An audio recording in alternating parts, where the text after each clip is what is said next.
You believe that everything in your relationship is stable. You think you've settled into that comfortable rhythm after the first passionate months. The honeymoon is over, and now everything is. Simple. You've relaxed. You feel safe. And it's exactly at that moment that everything collapses. Like a switch has been flipped. The world is disrupted, and suddenly, you're walking on a minefield. You stand in the wreckage, completely stunned, asking yourself, who is this woman? But I'm going to let you in on a truth that might infuriate you. They all do this. Yes, every one of them. It doesn't matter how incredible she was in the beginning, how often she texts, I love you, or how perfect your relationship seemed. Sooner or later, usually months or even years in, when you're at your most relaxed, she will start testing you. And I'm not talking about those cute, what are we, games from the first dates. I'm talking about something primal, something fundamental, something that will define the rest of your time together. And here's the kicker. She doesn't do it on purpose. This isn't a strategic meeting with her girlfriends. It's not a conscious conspiracy. It's her biology, her subconscious that suddenly rears its head and asks one simple question. This man I'm with, is he really the rock I thought he was? Or was it all an act? And the moment that question is conceived in the depths of her mind, the tests begin. And, brother, if you don't see the game, you've already lost. So why does she wait? Why doesn't she test you from the beginning? Because at first, you were an unknown quantity. You were a challenge. You were unpredictable. You had your own mission, your own social life, your own core, but months turn into years, and you get comfortable. You start putting her and the relationship on a pedestal. You merge your life with hers. You stop being a challenge and become reliable, predictable, attached. And that is the trigger. That is when her deepest instincts begin to doubt whether you're still the valuable man she fell in love with or just another guy who gave up. This is the harsh truth about the female subconscious. It doesn't see nuance. In her reptilian brain, men are sorted into two simple folders: strong and weak, dominant and submissive, those who lead and those who follow. There is no golden mean. There is no such thing as, he's mostly strong. You are either the rock or you are the water that flows around it. And every one of your interactions, every one of your reactions to one of her tests, it's just another bite of information for her subconscious to file you into the right folder. The strong man, the dominant one, has a clear mission. He knows his worth. He doesn't wait for her permission to make a decision. He doesn't shrink from confrontation.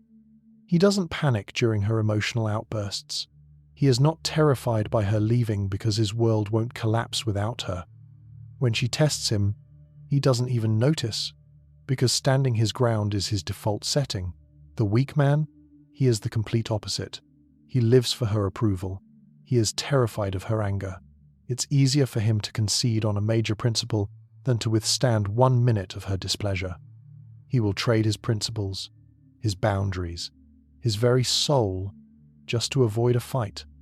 He confuses love with capitulation. He confuses understanding with weakness. He believes his helpfulness is care, but in reality, it's a trade for peace. He thinks his job is to make her happy.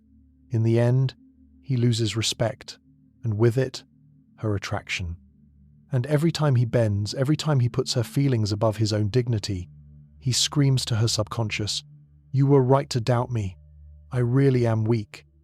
I saw this happen to a guy I used to work with. The first year of marriage, he was a rock, went to the gym, met friends for poker, worked on his project. His wife would complain occasionally, but he'd just smile and say, "Honey, this is what keeps me sharp." And that was that.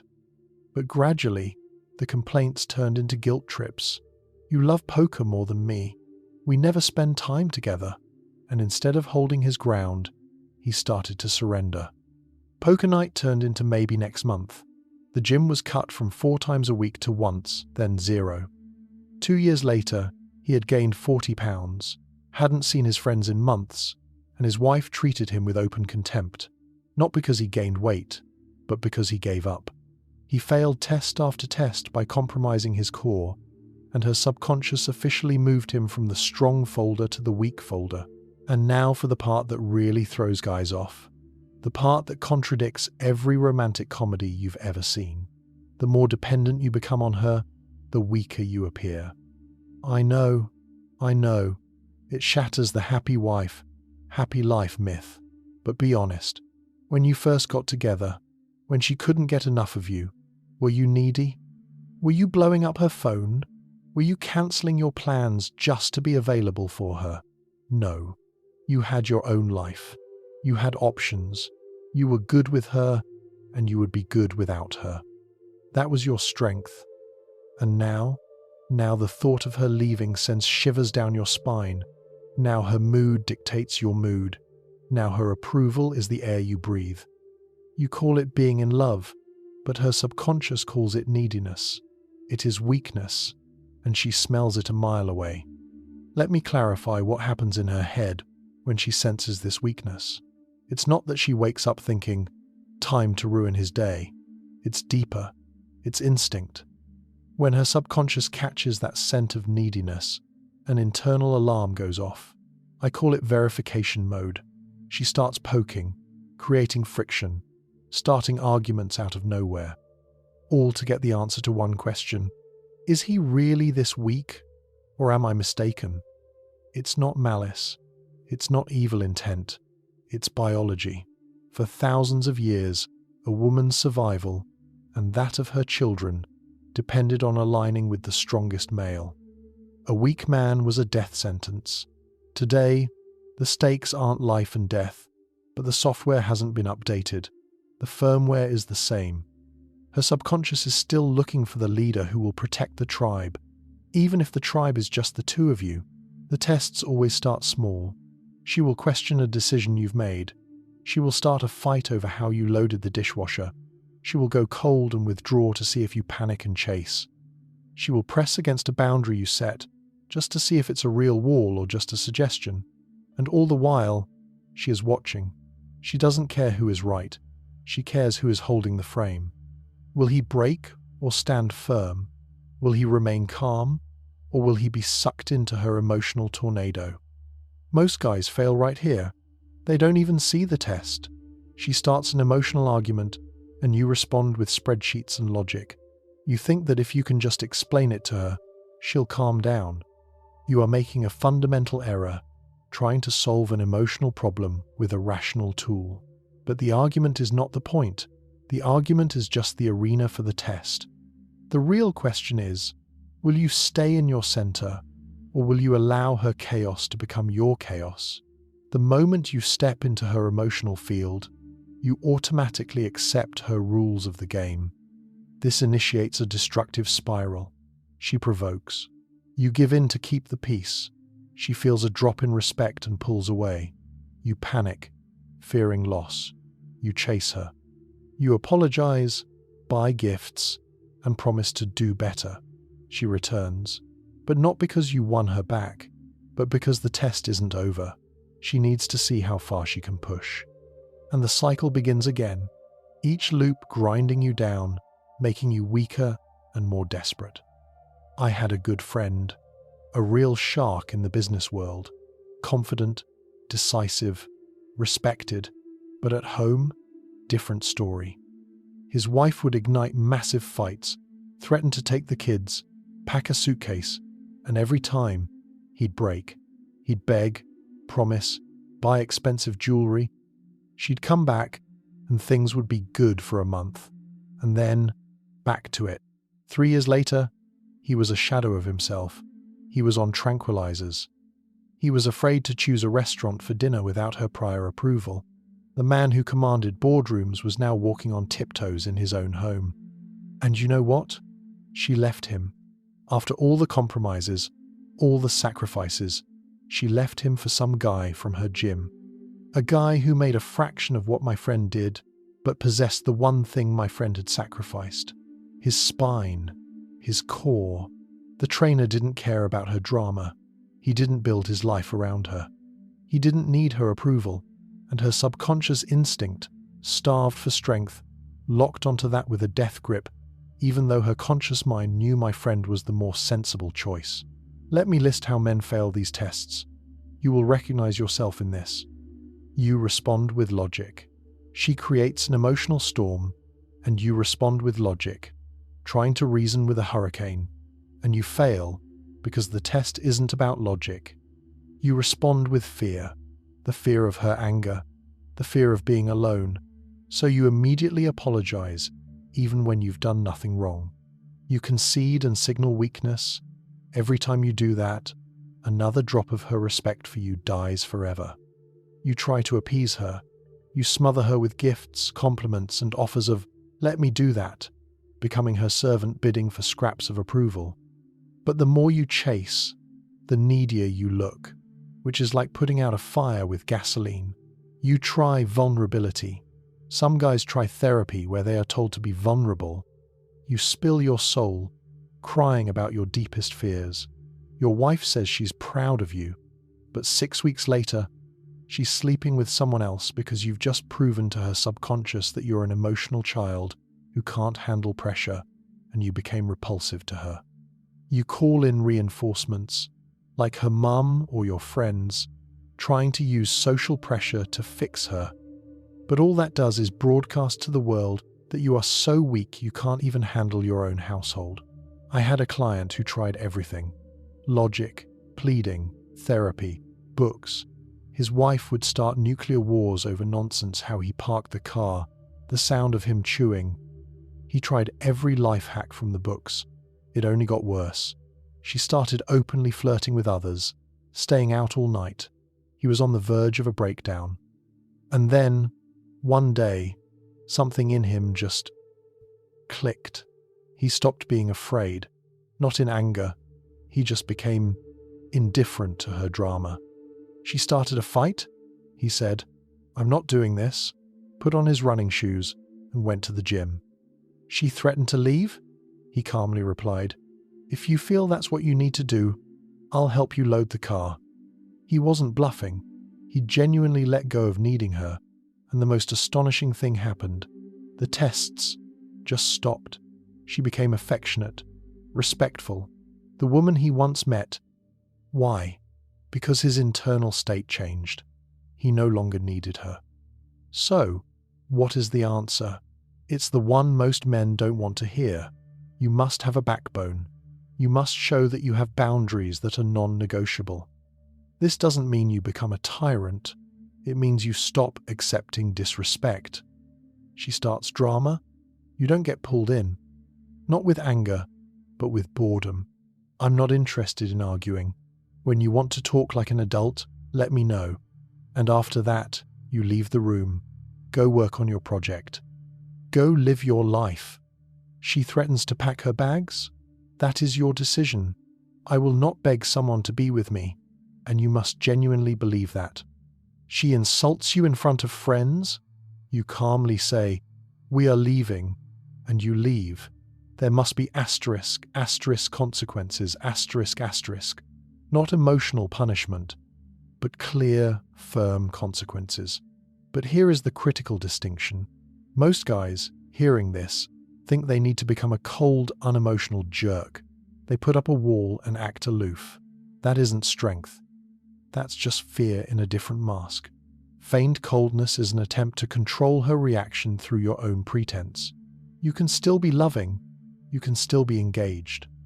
But you do it from a state of integrity, not neediness. Let me explain. The needy man compliments his wife because he hopes to get sex or approval.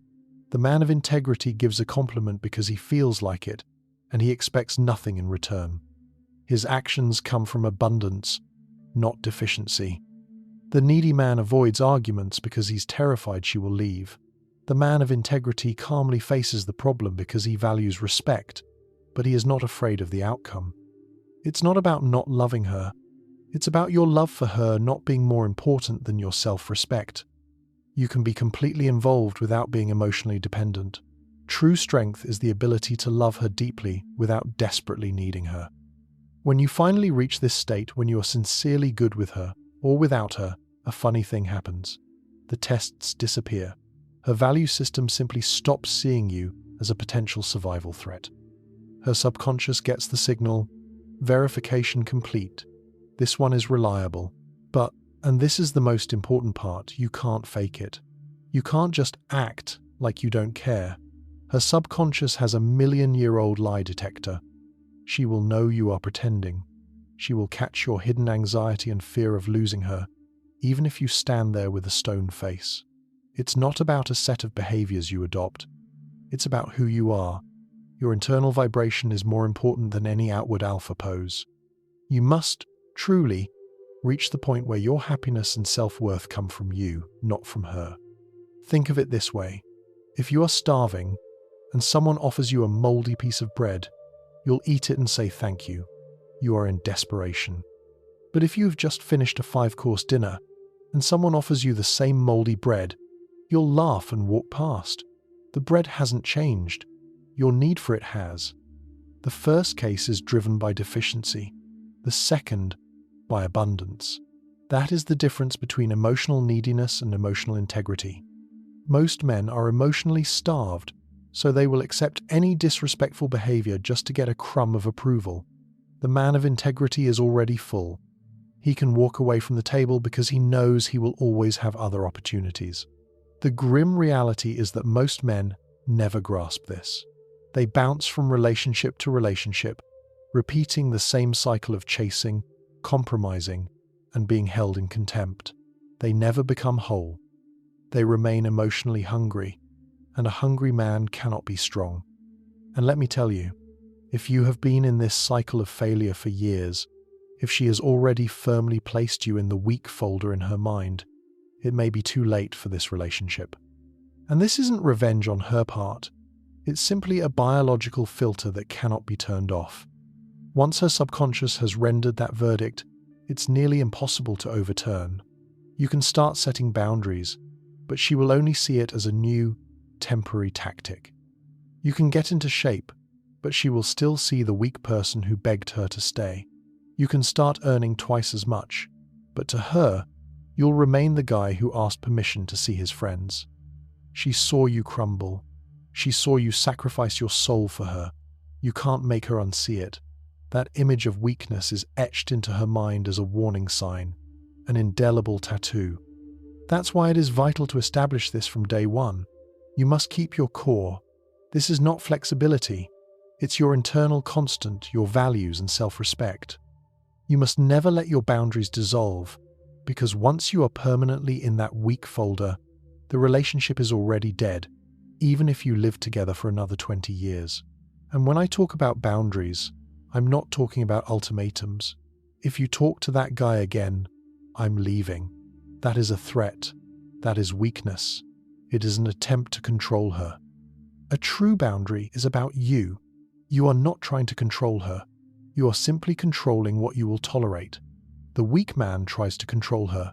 The strong man controls himself. No drama, no threats, just consequences. Listen, every woman will do this. Not because she's a bad person. It's not personal. It's just nature. The test is coming. You don't get to choose whether you'll be tested. You only get to choose whether you'll pass or fail.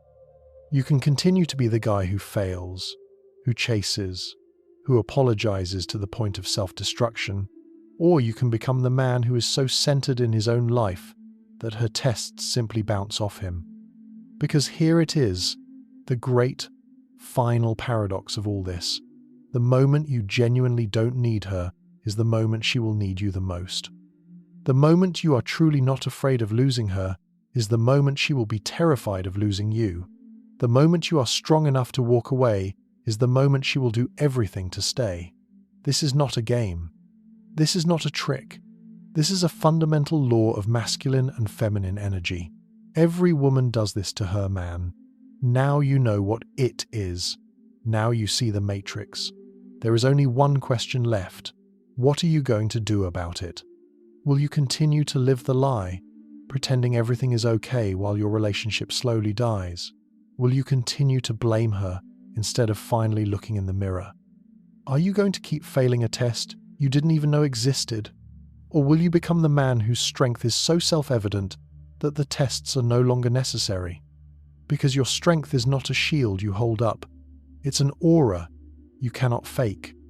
Don't be the guy who understands this after he loses everything. The tests are coming. The only question is, are you ready? Because this knowledge is a responsibility. You can't unsee this mechanism. You are obliged to act. If you are ready to break this programming and take back control, subscribe to the Psycheria channel. We break down these exact mechanisms here. And remember, it's not about putting on an alpha costume. It's about finding the man you were before you were taught to be weak. The strong man is what remains when you burn away all the fear, all the neediness, and all the desperate craving for approval. That's the man she met. That's the man her subconscious is looking for. And that is the man you must be. It's your only path to true freedom and authentic respect.